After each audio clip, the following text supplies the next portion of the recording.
4 people were inside this cabin. By morning, only 1 was alive, and the killer had disappeared without leaving an answer.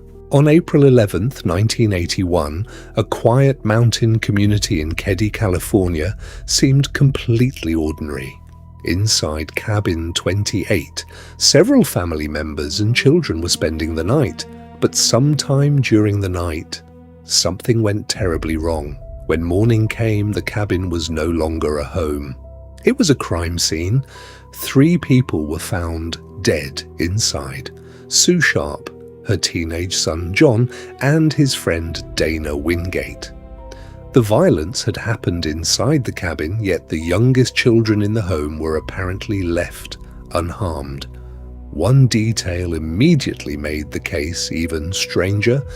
12-year-old Tina Sharp was missing. Investigators now faced a terrifying question. Had Tina escaped? Had she been taken? Or did someone leave the cabin with her during the night? Police began examining the cabin, searching for evidence and trying to reconstruct what had happened during those missing hours. But the deeper investigators looked, the stranger the case became. Because whoever entered cabin 28 that night seemed to have vanished almost completely. And the biggest mystery was only beginning. Why did the killer leave some children alive? And where had Tina gone? The investigators quickly realized that the disappearance of 12-year-old Tina Sharp could change everything.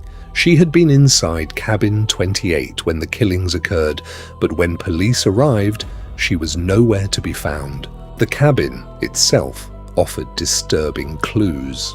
Investigators believed the victims had been attacked inside, yet there was no obvious explanation for why Tina was missing.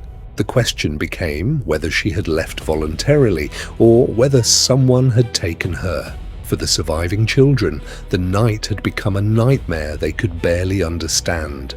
Meanwhile, police began looking beyond the cabin, checking the surrounding area and trying to determine who might have had access to the property. At first, there was no clear suspect, no obvious motive, and no simple explanation for how a killer could enter the cabin, commit the murders, and disappear. Then, the investigation took an even stranger turn. Evidence suggested that someone may have been seen around Keddie around the time of the murders. Investigators began considering people who knew the family, people who knew the area, and people who might have had a reason to enter cabin 28. But none of those possibilities immediately explained Tina's disappearance. Days became weeks. The little girl was still missing. And then, years later, something connected to Tina would suddenly appear far from Keddie, giving investigators a clue they had been waiting for. But it would raise an even more disturbing question.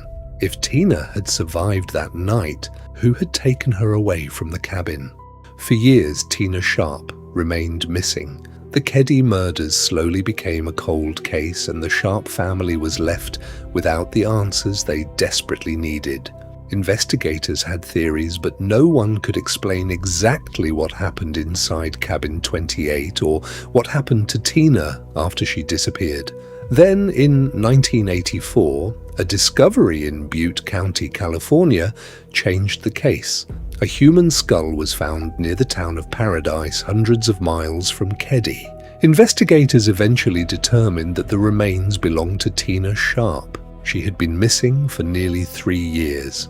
Now police knew something terrifying. Tina had not simply disappeared from Keddie and started a new life. Somehow her story had continued long after the night of the murders, but the discovery created more questions than answers. How had Tina traveled so far from Keddie? Who had been with her? And, most importantly, was the person responsible for Tina's death connected to the murders inside cabin 28? Investigators revisited the case, searching for connections between Tina and the people who had been around Keddie in 1981. The case became even more complicated because the original investigation had produced little that could conclusively identify a killer. Years passed. The cabin eventually became almost a symbol of the mystery itself. A quiet place, hiding a story that investigators could not fully reconstruct. Then, decades after the murders, a forgotten piece of evidence would suddenly bring the case back into the spotlight. Something had been discovered that police believed could finally point toward the person responsible. And if that evidence was genuine, the killer might have been much closer to the family than anyone had imagined. Who was hiding the truth all those years? For decades, the Keddie case seemed frozen in time, but investigators never completely stopped looking for answers. One of the people long considered a person of interest was Martin Smart, who lived next door to the Sharp family.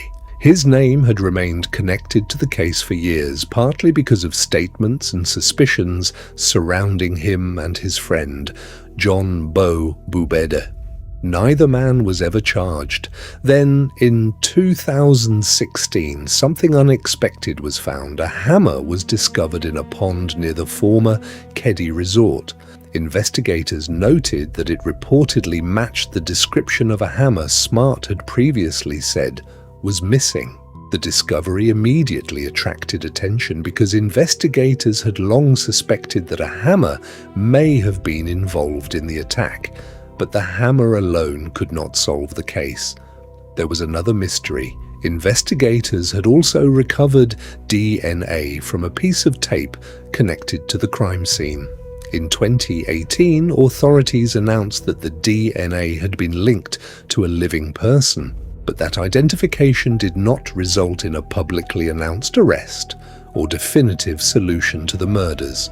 So after more than 3 decades, investigators suddenly had something they had never had before: new physical evidence. But there was still no courtroom confession, no confirmed killer, and no complete explanation of what happened to Tina after she disappeared. And then another forgotten piece of evidence resurfaced: an anonymous telephone call connected to the discovery of Tina's remains. Someone had apparently known where she was. The question was terrifying. Who was that anonymous caller, and how did they know? Years after Tina's remains were discovered, investigators found something astonishing inside an old evidence box: a recording of the anonymous call that had identified the remains as Tina's. The caller seemed to know the truth before authorities had confirmed it. The tape had apparently remained unopened for decades. Now investigators wanted to know whose voice was on it. Could the caller have been someone connected to Tina's disappearance, or someone who simply knew information that had never been made public? The recording became another piece of the cold case puzzle. And then investigators uncovered another disturbing clue: a hammer found near Keddie that reportedly matched the description of one Martin Smart said was missing. But none of these discoveries proved who committed the murders. The case was getting closer to the truth, yet the killer was still free. The Keddie case refused to disappear. In 2016, a rusty hammer was discovered in a pond near the former resort. Its description reportedly matched a hammer Martin Smart had previously said was missing. Investigators considered the discovery potentially significant, but it was never publicly established as the murder weapon. Then came an even more important development. Investigators revealed that DNA had been recovered from a piece of medical tape found near Sue Sharp. According to investigators, the DNA profile matched a living person, but the identity of that person was never publicly revealed, and no one was charged as a result. Suddenly, a case that had been nearly forgotten had new life. The hammer, the DNA, the missing girl, the unanswered questions surrounding the night inside cabin 28. But there was one problem. New evidence did not automatically mean a solved case. Investigators still had to prove who entered the cabin, who killed the victims, who took Tina away, and whether all of these events were connected. And the strangest part? Some of the people once considered possible suspects were already dead. Others were still alive, which meant that somewhere someone could potentially know exactly what happened that night. And if the DNA really belonged to someone connected to the crime, why had that person never been publicly named? More than 4 decades later, the Keddie murders remain one of California's most haunting unsolved cases. 3 victims were killed inside cabin 28, while Tina Sharp disappeared and was later found dead far from Keddie. The cabin was eventually demolished, but the questions never disappeared. New evidence, including the hammer found in 2016 and DNA recovered from tape at the crime scene, gave investigators fresh leads. Authorities said the DNA matched a living person, yet no public arrest or definitive solution followed. Several people have been investigated or considered persons of interest, but suspicion is not proof. The identities of those responsible have never been established in court. And that leaves one chilling question.